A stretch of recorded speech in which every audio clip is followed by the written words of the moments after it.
இயேசுவுக்கே புகழ். இயேசுவில் பிரியமானவர்களே, இன்று நம் ஆண்டவர் தானியேல் 6ஆம் அதிகாரம் 16ஆம் வசனத்தினூடாக இவ்வாறு நம்மோடு பேசுகின்றார். நீ இடைவிடாமல் வழிபடும் உன் கடவுள் உன்னை வடிவமைப்பாராக என்றார்.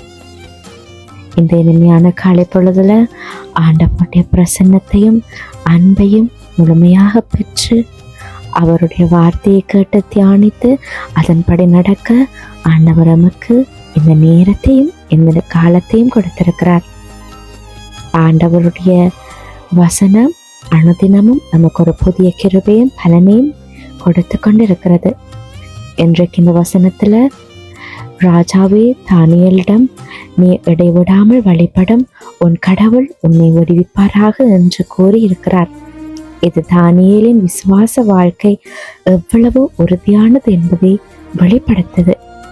தானியேல் ஆண்டவரை அவசர நேரங்களில் மட்டும் தடவில்லை, வளமான நாட்களிலும் சோதனையான காலங்களிலும் இடைவிடாமல் ஜெபித்து ஆண்டவரோடு உறவை பேணி வந்தார்.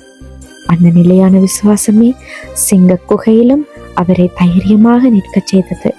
அவருடைய சூழ்நிலை பயன்படுத்தினாலும் அவருடைய நம்பிக்கை ஆண்டவரின் வல்லமையில் உறுதியாயிருந்தது. எங்களுடைய வாழ்க்கையிலும் பல சிங்க குகைகள் இருக்கலாம்.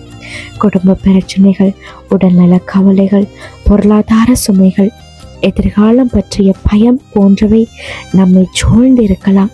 ஆனால் நமது விடுதலை சூழ்நிலையில் இருந்து வருவதில்லை, ஆண்டவரிடமிருந்தே வருகிறது. நாங்கள் இடைவிடாமல் அவரை தேடி அவரை நம்பி நடந்தால் அவர் சரியான நேரத்தில் தன்னுடைய கரத்தை நீட்டி நம்மை விடுவிப்பார்.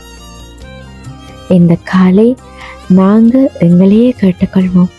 எங்களுடைய விசுவாசம் சூழ்நிலையை பொறுத்ததா அல்லது ஆண்டவரின் மாறாத அன்பை பொறுத்ததா என்று. தானியேலை போல தினமும் ஆண்டவரோடு நடக்கும் வாழ்க்கையை தேர்ந்தெடுப்போம். அப்போது எந்த சோதனையும் நம்மை மேற்கொள்ள முடியாது. ஆண்டவரின் சமாதானமும் பாதுகாப்பும் நம்மை நிறைவாக வழிநடத்தும். அதனால் அவருடைய வார்த்தையில நீங்க உறுதியாக இருங்க. கண்களை மூடி ஆண்டவர்கிட்ட ஜெபம் செய்வோமா? அன்பின் தகப்பனே, தானியேலை போல உம்மை இடைவிடாமல் தேடும் இருதயத்தை நம்ம ஒவ்வொருவருக்கும் கொடுத்தரலாம். சோதனைகள் வந்தாலும் உம்மை நம்பி நிலைத்திருக்க கிருபை அளித்தரலாம். இன்றைக்கு நாங்கள் எடுக்கும் ஒவ்வொரு அடியிலும் உமது பிரசன்னம், உமது உடனிருப்பு எம்மோடு இருக்கட்டும். ஒவ்வொருவரையும் விடுவித்து உமது நாமம் மகிமைப்படும்படி எங்களுடைய வாழ்க்கையை நடத்தும். உமது நாமத்தினால ஜெபிக்கிறோம். ஆமேன்.